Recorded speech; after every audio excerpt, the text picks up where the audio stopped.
Hey, do you teach yoga?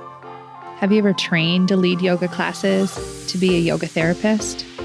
Have you ever owned a yoga studio? Maybe even just wondered what it was like for the women and men up there in front of the room on their mats, leading you through endless Surya Namaskars, down dogs, and pranayamas galore? Well, these are their stories, and mine. I'm Rebecca Sebastian, a 20-year yoga teacher, 10-year yoga therapist, yoga studio owner, and co-founder of a yoga-focused nonprofit. I've done a lot in the yoga world over the last 20 years. Pretty much everything except had a water cooler. You know, a place to share stories, talk about struggles, successes, and find other people who do the same thing that I do. Welcome to Working in Yoga, a podcast and substitute water cooler for yoga folks to connect and build community, to share our unique profession, our challenges, and our journeys with the world. Hey friends, welcome to Working in Yoga. This week is our final revisited conversation, and this one is so good. One of the things I quote the most from any podcast that I have ever done is this line: people don't come to yoga because things are going well. I have adjusted that line a bit when I tell the story, but the original thought process comes from none other than Dr. Shyam Ranganathan, the founder of yogaphilosophy.com. Dr. Ranganathan came on during my series on perfectionism in early 2024, and like most of the interviews in this series, it has definitely stood the test of time. While perhaps perfection isn't at the forefront of our conversations in the yoga and wellness spaces today, we do still hold these tendencies, and they can do damage to our students, but also to ourselves. That expectation that we be perfect yoga teachers, practice the perfect amount, say the perfect thing, and run the perfect business is almost crushing at times, I think. So let's all take a listen to the wise words of Dr. Ranganathan and then put on our favorite song and go dance around the kitchen, because our work is both valuable and worthy, even when we aren't perfect. Now, before then, if you could do me a solid and like, follow, subscribe to the podcast from wherever you're listening, that greatly helps the algorithm overlords show the podcast to other people like us. And as you all know, I'm always excited to scoot over and make more room around the water cooler. Now, take a listen to my final revisited conversation with Dr. Shyam Ranganathan. Hey friends, welcome to Working in Yoga. Okay, so this week on the podcast, we are continuing our exploration talking about perfectionism within the yoga industry space, and I have an expert on the podcast today. Dr. Shyam Ranganathan is here, and Dr. Ranganathan is going to talk to us all about how we got here. So tell us who you are and what you do. Great, thank you. So my day job, I'm a philosophy professor. I got into yoga kind of accidentally. I did an MA in South Asian studies. Well, I mean, yoga was part of my home life and ancestral practice, but like as a very committed practice, but also topic of research, it was kind of accidental. After an MA in philosophy, I took a break. I felt like I needed some air to breathe, so I did an MA in South Asian studies, and it wasn't air to breathe. It was intense. All the things that I was annoyed about with respect to graduate work in philosophy, the increasing kind of white supremacy in the topics and the sources, it was even worse in South Asian studies. South Asian studies is an area of studies, and it covers India, Pakistan, Nepal, Sri Lanka, Afghanistan. And so you would think that this sphere of, space of people interested in South Asia would be really interested in learning. But what I found was typical is people would use a frame of Western expectations that they acquired kind of uncritically and passively, and then use that as a frame in explaining what happened in South Asia. So South Asians couldn't ever say anything critical or couldn't contribute to our research questions if they said something that white people didn't say, because the entire method was basically trying to see if brown people said things that white people said. It was really that ridiculous. And the topic that really popped in my mind was there was this myth, and it's still widely circulated, that South Asians weren't interested in moral and political philosophy. which is exactly what you would teach if you want to naturalize the colonization of a brown tradition, right? These people had no interest in technical questions of how to live in public with others, right? And so there's this kind of myth that's propagated that they weren't interested in this. They were just all religious and spiritual, waiting for the afterlife, and pure nonsense, sheer nonsense. But that kind of set me up for my further research. So I started writing on this kind of mysteriously absent. It's not absent, it's like it's hidden in plain sight. South Asian moral philosophy. They had a word, dharma, that they used to talk about moral and political issues. And what I find in Indology South Asian studies is people would decide that the topic was ethical if it agreed with their views. They wouldn't, the brown philosopher was never allowed to say anything that would be challenge white supremacy or its basic assumption. Then I went on to PhD in philosophy. I had it with South Asian. I thought I was just gonna leave and just go back to my people. And I did my PhD on translation. I was interested in how do we circumvent all of this stupid where we're trying to understand others as though they're ourselves? How can we really just understand people who don't share our views and our experiences? And so I was interested in the question of translation in general and translating moral philosophy in particular. And while I was writing that dissertation and I was learning and kind of via research figuring out how you would do it right, I took on the challenge of translating the Yoga Sutra. So that's my published translation of the Yoga Sutra through Penguin Black Classics. Came out in 2008, but I was kind of doing it on the side while I was thinking technically about translation. And then I became a moral philosophy professor. That's my day job. And then a few years ago, my wife was like, you should teach yoga stuff to people. I'm like, no one's interested. All they want is someone who talks about how they were raised on an ashram and walk in a kurta pajama with incense. But I was surprised. There are, I was wrong. I just kind of generalized. There are lots of people who want to learn and interested. Along the way, yoga, I realized that yoga, according to Patanjali, is my chosen practice. But it's not something separate from my scholarship. It kind of informs what it is to be a good scholar, in my view, because whereas all the stupid is about trying to understand everything in terms of your experience and your perspective, the Yoga Sutra begins with the choice. Either we could do that, which is in yoga, or we take responsibility for ordering what we can contemplate so we can respect our autonomy. Right? That's what a researcher does. So yoga has become very all-consuming, but it's how I do my research, how I do my publications, how I write, how I teach. And when you practice yoga, you're interested in options, so you can teach all sorts of options. There's not just one picture. So anyways, that's kind of how I get here. I started yogaphilosophy.com a few years ago for this reason, and yeah. So I just have to say, I remember when yogaphilosophy.com came on the scene. So I've been teaching for way too long to be in this job, 23 years, way too long. But I remember you coming on the scene, starting to make commentary online, and you made everyone uncomfortable. All sides of all people. And I was like, there's something to this. There's something to the human who comes here, and it makes folks in the social justice yoga space uncomfortable, makes folks who are in the, very sort of what I would call the white woman wellness space uncomfortable. And I kind of really love that, because there has to be that person there who's speaking the truth to the philosophy, right? In my mind, and I've been lucky enough to see you speak. I saw you speak at Sitar, the IYT conference, not this past summer, but the summer before. And you did it again. You just went in the room and you were like, everybody's uncomfortable, but here's... Yeah. Yes. I have that effect. I hope you like that effect, because I like you for that effect, to be honest. Thank you very much. Thank you. That's very kind of you. It's difficult to sustain, because you have to deal with people's aggression and the issues they haven't dealt with. So all I'm doing is I'm triggering their samskaras. all the stuff that they've just subconsciously left on autopilot.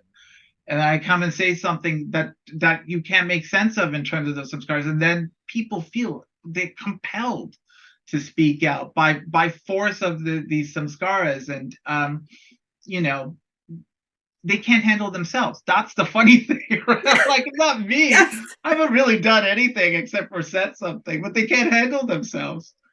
Yeah. So I actually, because this is kind of where I wanted to go with this, is this idea that no matter what side of the fence, so to speak, that you're on in the yoga industry space that you're working in, like, the ultimate truth is we should be okay with being uncomfortable a little bit. Like, isn't that kind of what we're doing here? And yet we slide into this idea that if we can just be more perfect or better, better philosophers, better, Western yoga folks. And I was like, what if we can't ever be better Western yoga folks? What if we're just in a big mess? Okay, great. So here's my way into this topic.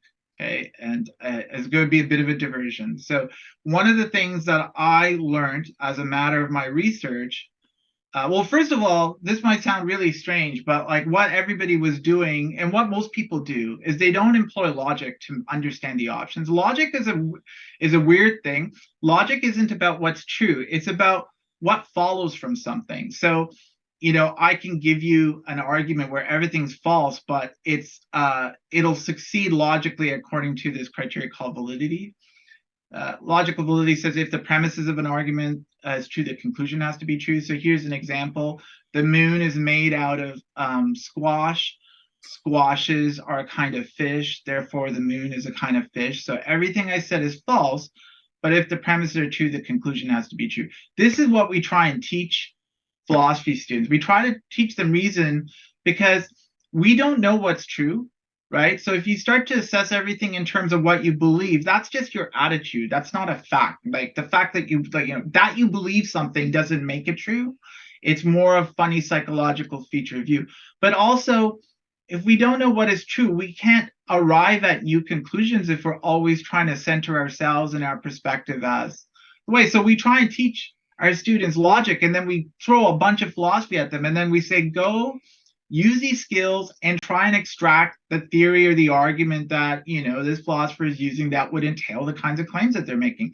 So philosophy is already this discipline where, like, unless you're willing to do that, it's uncomfortable because nobody cares what you believe. Like, we have this weird idea that, like, everybody has a right to their opinion, but like, why? An opinion is just an attitude that a thought is true. I don't know why I have a right to an attitude that a thought is, because an opinion, you can't even reason about an opinion, right? So if I believe that the moon is a squash, that's just a funny thing about my psychology. I can't draw any inferences from my psychology, but the thought, the moon is a squash, oh, well, what follows from that, right? I could think about what would follow from that claim. So, and this is the way the Yoga Sutras start. It says, well, look, we can either try and understand everything in terms of like how we feel about things, and then we undermine our independence, because what happens then is we're stuck with the perspective that we're using as our explanation. It becomes our prison. It's an ignorance. Or we take responsibility for organizing the thoughts, the data, we see the conclusion. This is the Yoga Chitta Vritti Nirodha, and then the individual has their space back, right? So when I'm teaching philosophy to my students, we study all sorts of options, and nobody has to believe anything that I'm teaching. It's just so irrelevant. So everybody gets their space back to make up their own mind and to choose themselves. So ordinarily, what goes on is people aren't using these. So I call this explication, rendering explicit theories, thoughts, commitments. And what people usually do is interpret. They use their propositional attitudes or attitudes towards thoughts like hope, fear, belief. And then they use these as an explanation. And if you do that, you can't reason. But you also create, Yoga Sutra, Book 2, Sutra 3, you create a sense of self, asmita, egotism, on the basis of that perspective, and then your whole activity is geared towards normalizing that. So anything that doesn't fit with that perspective is seen as a threat. It will agitate you, and you will feel the need to get rid of it, right? So this is the very ordinary way we live if we don't make this choice. to practice yoga. Okay, so once I became really clear about this methodological distinction, I went back and I kind of reviewed the options of South Asian moral philosophy, and I discovered there are actually 4 basic ethical theories in the South Asian tradition. There's only 3 in the Western tradition. There's this idea of virtue ethics, that you have to be a good person in order to know what to do. So if you're not a good person, you got to go find a good person who will tell you what to do. Yes. Then there's consequentialism, that says that there are these good ends, like say the reduction of suffering or the maximization of happiness, and we have to whatever that is, that justifies the means. Okay. And then there's deontology, that says, well, there are lots of good things to do, but some we have special reason to do, and those are our duties. And if the special things are things to avoid, those are our rights. So these are the 3 basic ethical theories of the Western tradition. And what we lack in the Western tradition is yoga, which is the opposite of virtue ethics. So virtue ethics says you have to start with the good person and what they want is the right thing to do. Yoga says you start with devotion to the ideal of right choosing and doing, which is Ishvara.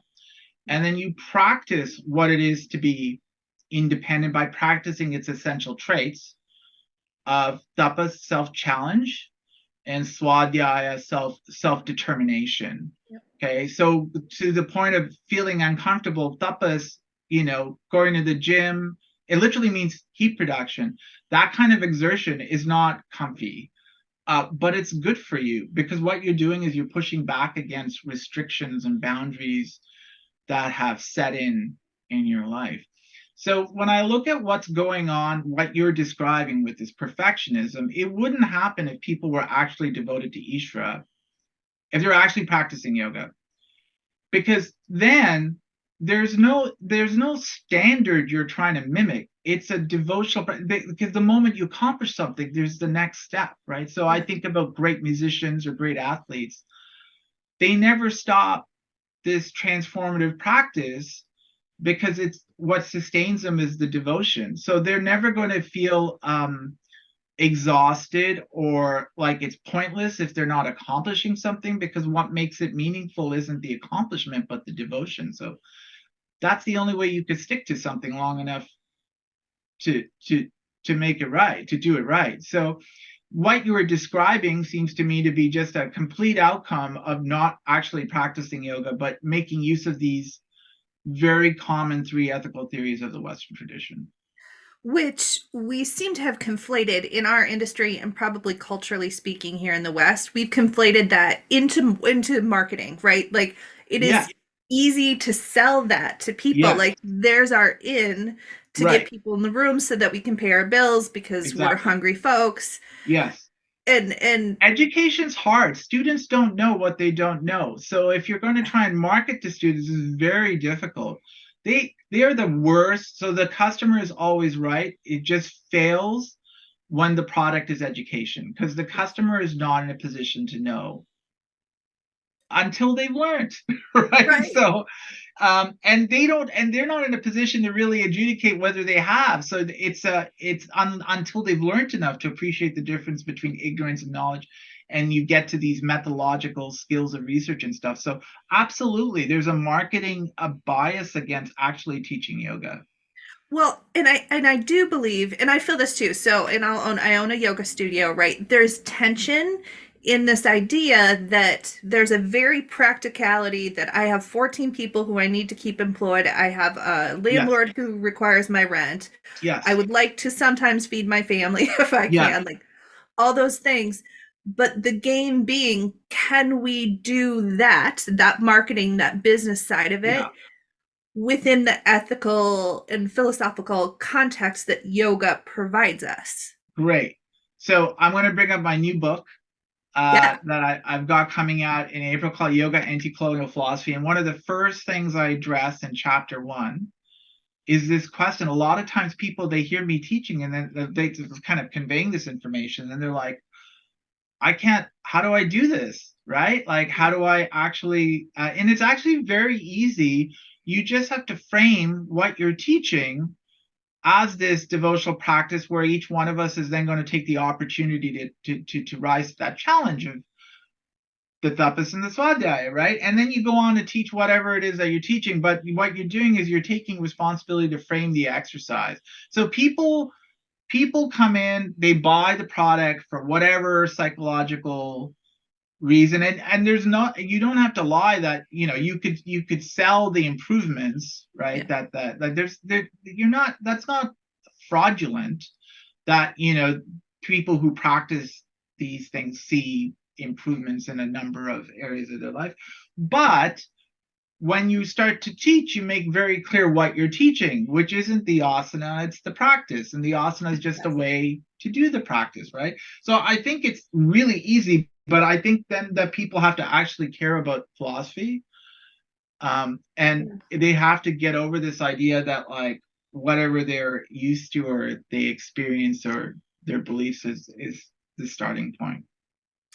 I think there is a tension for a lot of people in the fact that, especially in the beginning, especially when you start really diving deep into, like, okay, so this is my practice, this is my philosophical practice that I do for myself, but now it's also my business, right? Yes. And it's my job. This is for me been my job for 20 years. Right. And there's a tension, right? That is difficult to release, this idea that we are trying to be good stewards of I am trying to be a good steward of the tradition, but then it also requires us to be creative as business owners. And it's very Oh, easy, yeah.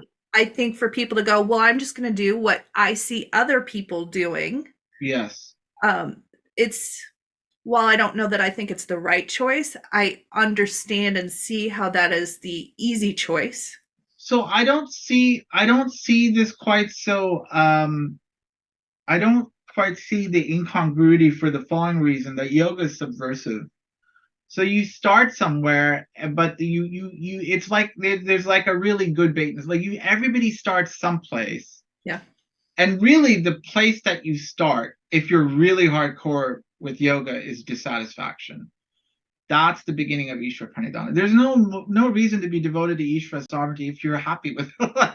It's like when you appreciate this is not good, right? That sets the context. So that people want things and they feel like things are not okay, that you can make hay with that. That's not incongruous.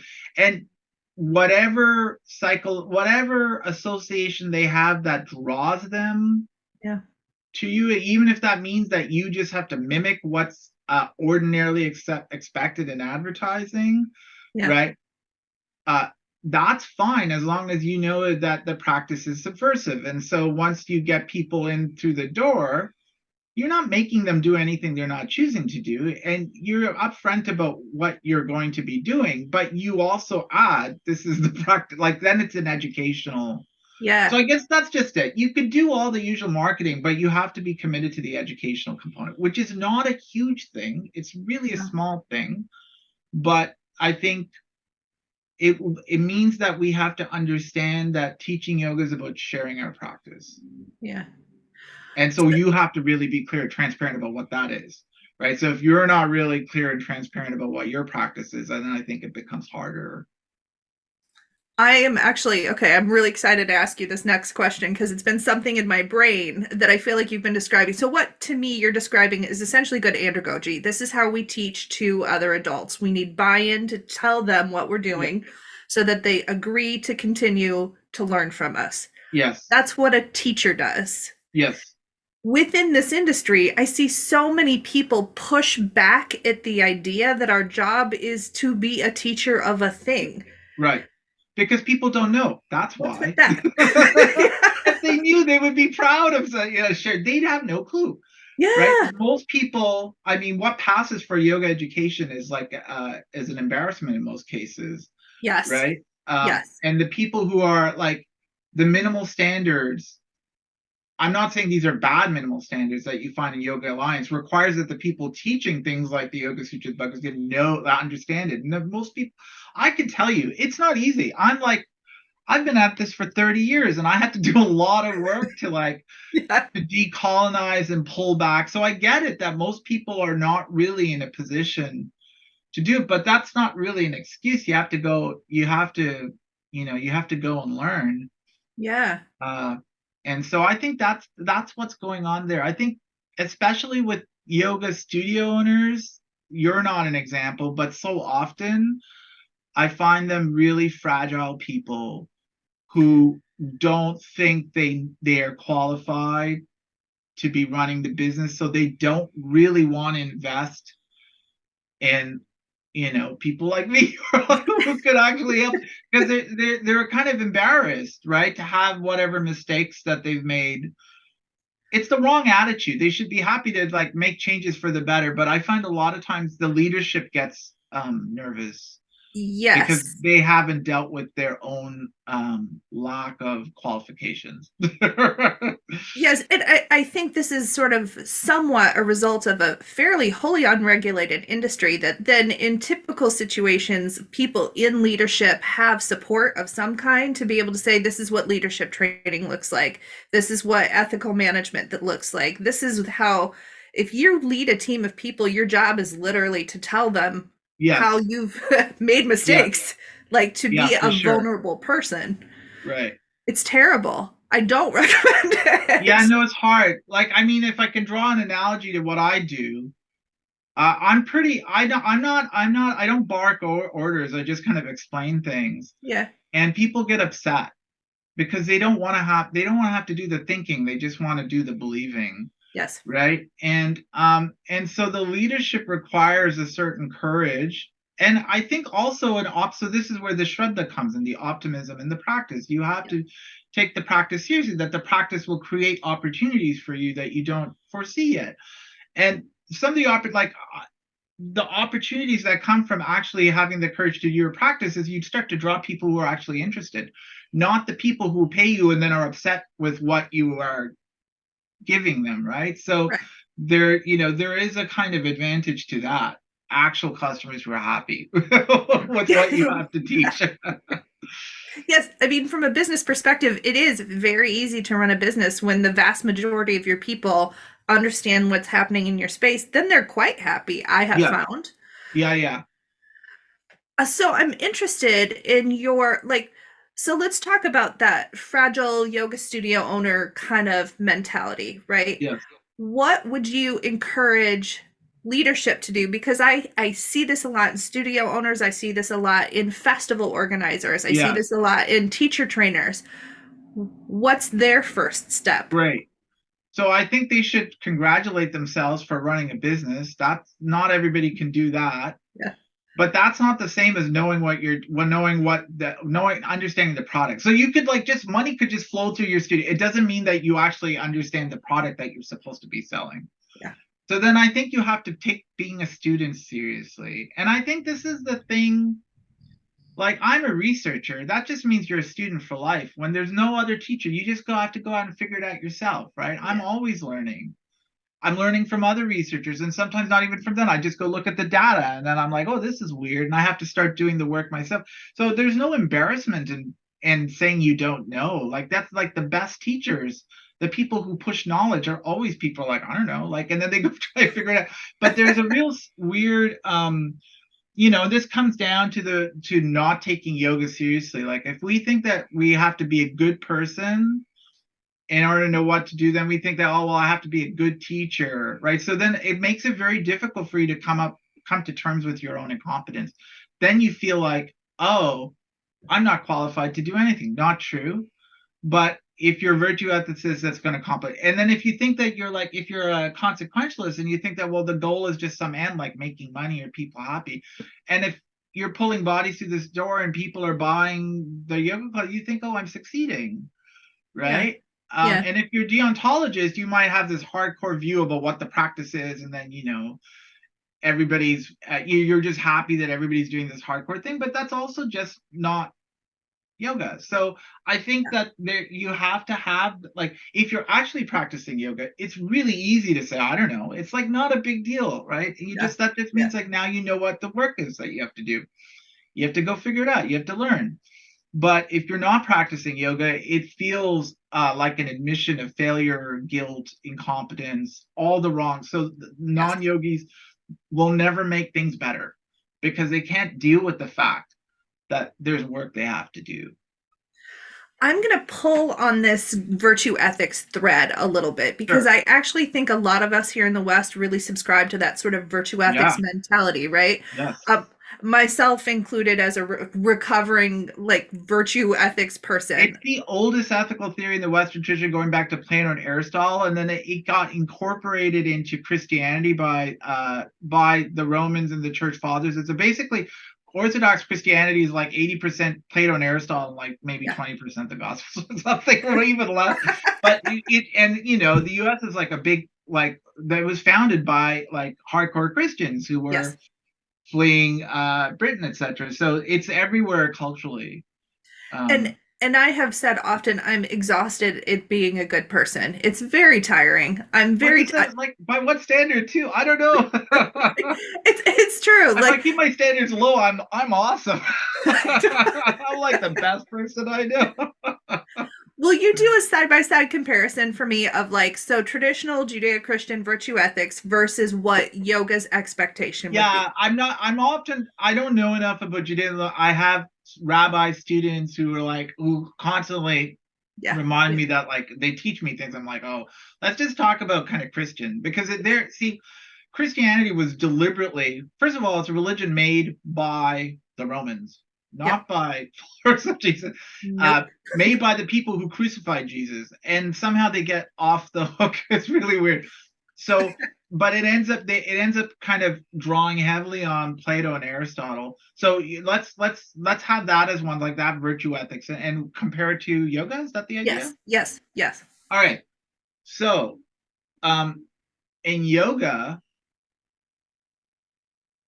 being devoted to Ishvara is not being devoted to the good person. It's about being devoted to the right person. But that person disappears the moment you take on the responsibility of that devotion. Then you take on the challenge of practicing sovereignty yourself by practicing its unconservatism, the tapas, and the self-governance, the swadhyaya. So what that means then is that when you decide to practice yoga, you are taking responsibility to really figure things out for yourself. There's no one else there to be your boss. Even if someone is better at something, the right thing to do is not just whatever they say. Like, you could consider it, but it's, you've taken on the responsibility to like make these kinds of decisions yourself as part of your practice. And you see knowledge and understanding as something that's a byproduct of this self-work, right? So it's not that other people can't be supportive of your learning, but the learning and the practice is really your work. And the reason it works is because it's a practice of getting rid of egotism. You're rejecting the idea that understanding is about how you see things in your perspective, etc. And you're taking on this work of challenging your own prejudices and assumptions while being transparent about your own choices. And then, because all of this happens within the context of devotion to Ishvara, not every choice is possible. Only those that are consistent with the larger project of devotion to sovereignty are going to be permissible. So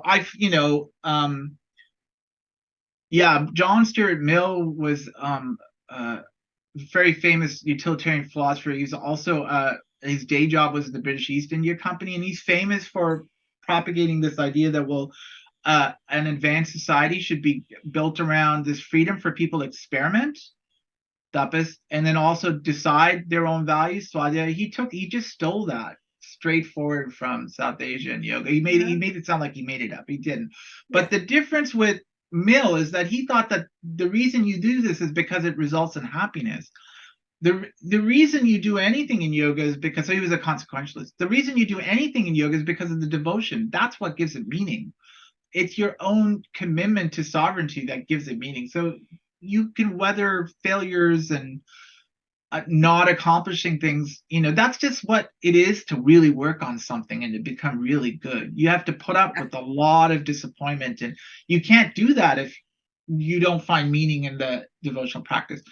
The virtue ethicist thinks that it gets, from a yoga perspective, gets things backwards. They think you have to kind of be perfected already in order to know what to do. So then it's a big problem as to, well, what if I'm not perfect? What if I'm not good? How do I figure this out? And so what virtue ethicists do is they just choose someone as their virtue, but a Sure. virtue, their virtuous agent. But the problem is, if you're not virtuous, how can you figure that out? Like, the theory says that the right thing to do is what the virtuous person wants, and you've already come to terms with your lack of virtue. Then, according to the theory, you are not in a position to determine who is virtuous. So, virtue ethicists then start doing nutty stuff. They just decide someone, and there's Yeah. no reason, and everybody else is bad and evil because Yeah. it's a completely irrational posture to be in. The theory basically says that unless you're perfect in this respect, you're not competent to make decisions about the topic at hand, right? So I think this is where the weird um, pyramid schemes and cults in Western yoga come from. They're Yes. basically, they take the model from Plato in the Republic. He says should be a philosopher king at the top of this Yes. pyramid scheme, and then uh, curriculum is just basically what the guy at the top says, and then you learn by mastering that curriculum, and then you can move up the ladder, right? And you see lots of yoga outfits, yoga quote unquote yoga outfits doing that. Yeah. It's just part of the samskaras of being Western, Yes. that when people don't really want to do that work, they mistakenly think that the problem was that they were Christian or something. So now they just have to go find an Indian version of the same thing. No, the problem was the Yes. virtue ethics, right? That was the Yeah. problem. And just because now you have a brown dude kind of bossing, it's just, it just sets up all this context for abuse. And, uh, you know, am I surprised? No, but it's also not yoga. So, but it's really culturally part of the Western tradition. And it's very interesting that you say that, because when you set up virtue ethics in that way, right? So there's a good person, and then there's all of us who are following the alleged determined good person. Right. There's a comfort in that. There's a comfort in saying that here is good, here is not good, and I no longer have to think about it. It sort of divorces but you. it's only one side of the story. So what you're describing is when we choose ignorance, which is interpretation, explanation in terms of our belief, we form this sense of self on the basis of that perspective, and that leads to klesha, affliction, trauma. Yes. And that's described as a kind of pendulum between like highs and lows. So on the one hand, you're going to feel comforted by just that problem's been taken off your hand. On the other hand, you're going to have to deal with all the existential questions of why that guy, why this, and then that's when the anxiety is going to show up, because you don't have the skills to answer that question because it was a stupid decision in the first place, right? So what people do is they isolate themselves, they create these kind of bubble, these echo chambers, satsang. They do all these nutty things where they think that it's just about hanging out with other people who drink the same Kool-Aid. So I agree. On one hand, there is a certain comfort, but there's another side to it that is there too. So where I see this show up most often, and I will say this because this is the crowd I hang out with, the social justice world. Yes. It drives me nuts, because I'm like, wait, aren't we supposed to be the thinkers? Yeah. And we've just created a good and a not good. Yeah. And I think there's two sides. I think there's that. So where we learn actually about social justice historically is actually the Yoga Sutra. Yoga Sutra kind of influences Gandhi's civil rights, direct action, civil disobedience, ends up being a model for Martin Luther King, the American civil rights movement. And then it just becomes like a background for thinking about disrupting injustice. That's what's taught in the yamas, right? You disrupt this systemic harm to reveal the facts that people are not deprived of their needs, their personal boundaries protected, and no one's hoarding or colonizing. But I think that that's hard work. That's really hard work, because that's yogic work. You have to think about your own prejudices, your own samskaras that are stopping you from, living the free life. But when you are actually doing that, you're just doing what's good for you. You're not engaging in social justice because there's an end. It's just your practice, right? So I think about like Rosa Parks just deciding she's going to sit on a bus where she chooses. She's doing that for herself. Sure, it upsets everybody else, but like she was making a decision that was good for her. And so I think that's just what the actual practice is. what I think happens is that people, you're right, a lot of people latch onto this because it gives them a sense of being a good person. And Yeah. then they know, and then Yes. everybody who isn't kind of agreeing with them is a bad person, right? Yes. And then, but they lack the skills to really deal with the problem, right? Like I find myself constantly holding back.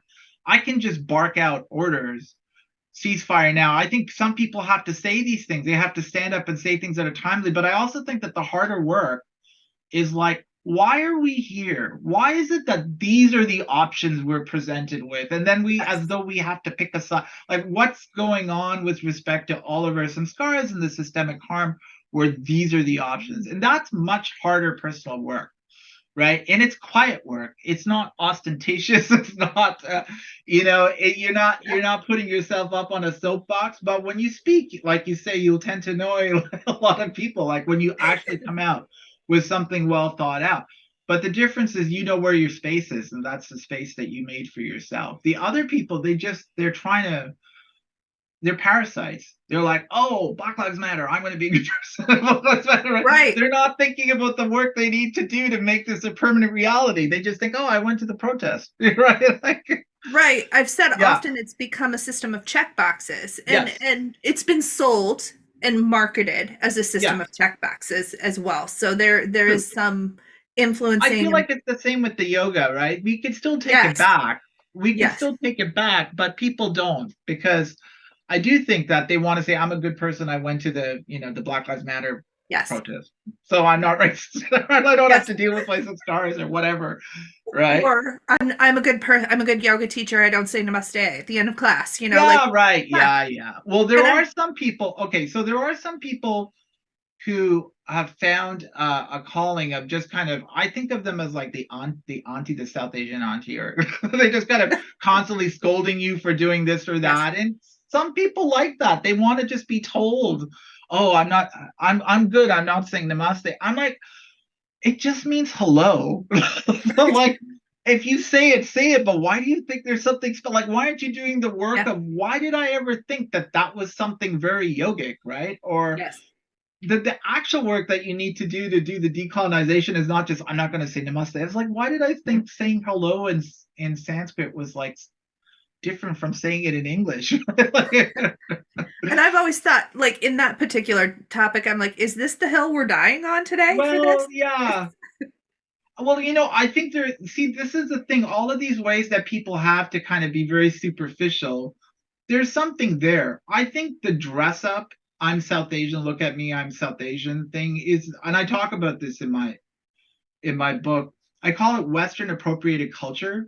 So what this phenomena does is it takes South Asian culture, but then appropriates it for Western models of political organization, basically virtue ethics and all these other things. And so people then like to like dress up as though they're South Asian and say South Asian things, but the moral, the ethics and the politics of what they are celebrating with this is actually just very Western. So I think that the question is like, why do you think that pretending you're South Asian is a sign of knowledge? Oh, I can tell you, Aristotle, because there's a virtue, has a specific virtue that says that, well, you have to be raised in the appropriate environment in order for you to know anything. So if you have this Aristotelian samskara, you think that, oh, well, presenting myself as South Asian is evidence that I know about yoga. But that's Aristotle. No one in South Asia would have thought that dressing up like a South Asian meant that everybody dressed up like South Asian. It doesn't mean everybody knows about yoga. Everybody would say namaste. It doesn't mean like,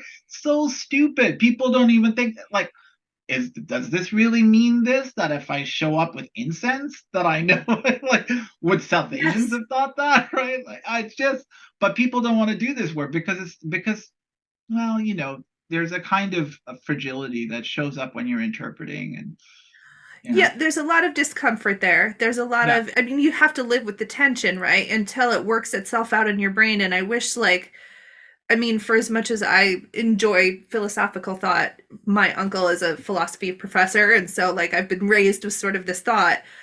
It doesn't just come, like, you don't just realize something and then you're like, oh, well, now I'm done thinking about it. There's a long time of tension. Yeah, there. For sure. And it's uncomfortable. Yeah. So this is where this is the toughest. In the simplification, the clarity. I never understood. I remember when I was younger, people would say things like that. They would say like, "Well, all the research accomplishments in most disciplines happen when you're like 30, but not in philosophy. It happens much later." And I didn't appreciate it. It was always something very simple you would come to understand, but you would have to spend decades getting rid of the cobwebs and all of your some scars preventing you from seeing. That's our work. We need to do that work. And it's easy work to do if you're committed to this practice. What else are you going to do? Right? I mean, yeah, you're already here. You might as Yeah, well. well, that's your choice. You're choosing to do this practice. So then you should, the whole I think it also just falls back on like, oh, I have to know what I'm doing. I'm like, no, that's part of the practice, figuring it out, right? Like that's what it is Yes. to be a student. You don't Yeah. know what you're doing in advance of learning. Yeah, I Um, think it also there's something really powerful for us as teachers to model for our students the act of figuring it out. Like, yeah, and being a student, like yeah, I don't have the answer to everything, right? And it's wrong, think about the I see people who try and teach the yoga philosophy components. Like, even as a graduate student in philosophy, I had a BA and an MA and I was working on a PhD. It wasn't easy. Like, I had to deal with myself, and I had way more training than most people who decide they're going to yes, teach Bhagavad Gita. I was working on a dissertation. Like, I was treating my committees as colleagues, right? Like, I was operating different. It was still hard. So I think if people could stop thinking that they have to be the experts, right? yes, yes, Because they're not. And um, but then I think they have to take the responsibility. This is, I think, a little hard to actually figure out who does know what they're talking about. And in the yoga world is just, well, it's the same, it's a huge scam, right? Like, just because I'm a Sanskritist, just because I'm an English major doesn't mean that I can be a Bertrand Russell scholar. Bertrand Russell wrote in English, right? But it right, doesn't mean right, just because I'm an English major, I can tell you about Bertrand Russell, right? Or Hobbes or Locke. Or so yes, just because you know Sanskrit doesn't mean that you have the skills to understand philosophy. But this is the big scam in yoga studies and South Asian studies. You have people, but it's just part of the yoga scam, right? There's so many people who have PhD and then they're doctor so and then you find out it has nothing to do with the teaching, right? but they Like, got it you know, online. yeah, it's Like, I just mean, nuts, right? So yes, taking that responsibility to find, oh, is this person actually doing research in this topic? Are they actually trained to do this kind of work? And there's like virtually no one, right? So yes, I appreciate that that's hard, but like at least you should be looking and going, oh, this guy is just a linguist. Next, or like his PhD is in Sanskrit. Next, but yes, people, that see, it's easy when you're doing yoga because you're committed to this independence. You're not looking for someone to be your boss, right? yeah. But if you're like doing the virtue ethics, you literally are looking for someone to be your boss. Yeah. Okay. So I hear more tension, right? So you're looking for, so the goal being like, look for an expert. There are very few experts.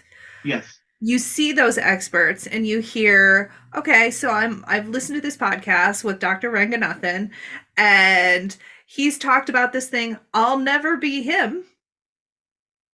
I'll Now what? Yeah, I'll never be all sorts of smarter people. But actually, I think that's wrong. I think so. You don't have to be me to understand what I understand. And if you can learn from me, you don't have to take 30 years to figure it out. So that's the advantage of Mhm. finding someone who's done the work. Like they make things a lot quicker. Because Yes. when I teach, I don't give you all my life experience. I just gotta go, here's the mistake. This is the right way of doing it across the board. Now apply it, right? And so what I'm transmitting to my students are the skills they need to go understand options, right? So yeah, but why would you want to be like, it was hell. Like, I don't recommend it. What I had to go through to figure out what I did, right? Like, if someone else was there who kind of just had this figured out, I would have learned from them.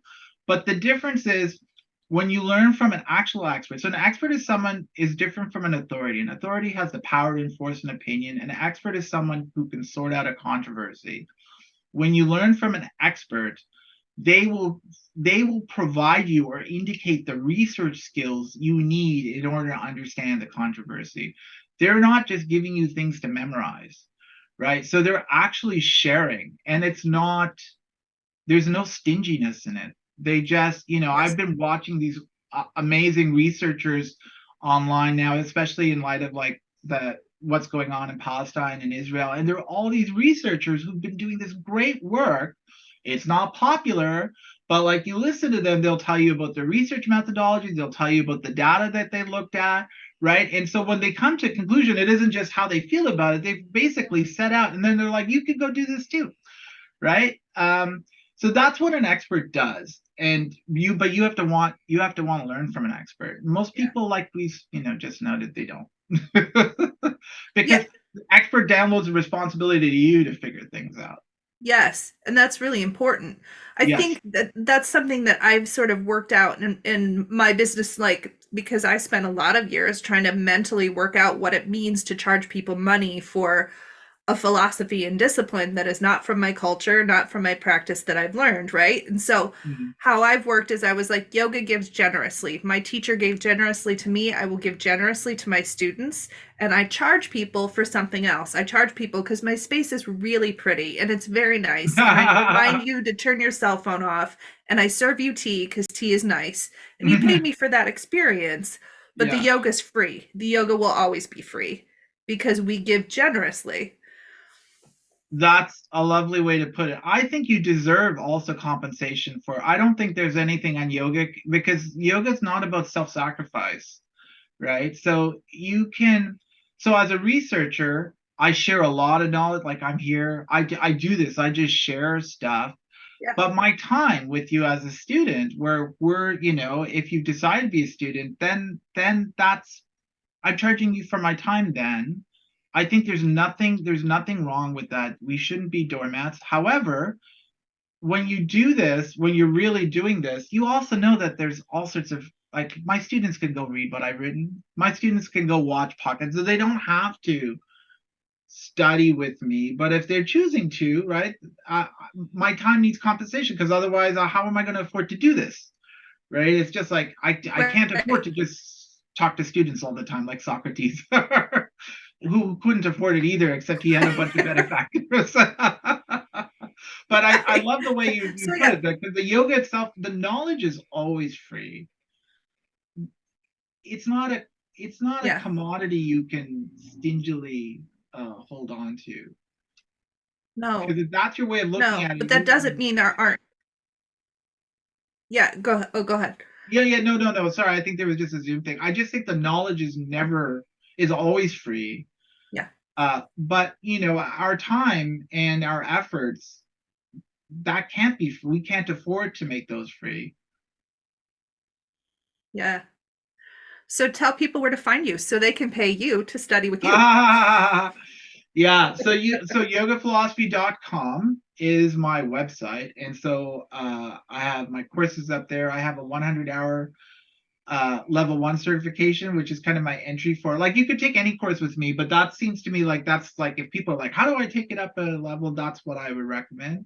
I'm on Instagram, yogaphilosophy_com, and so I do a lot of philosophy there. And on my website I have like links to my readings, my bibliography. A lot of the stuff is online, so you can go there and find stuff I've written, etc. too. Links to videos. Yeah. Awesome. I loved this conversation today. Thank you very much Thank for you so having much for me. joining me. Thank you so much. Well, that was definitely a conversation worth revisiting, and I am so grateful to you all for listening. Next week is the beginning of a two-part series with Nana Amwako Amin, a yoga studio owner and teacher trainer in Accra, Ghana. One of my favorite things about this conversation is you all get to hear the two of us become friends in real time. I just adored my conversation with Nana, and I think you will too. Until then, Let's go get to work, my friends, and I will catch you around the water cooler next time.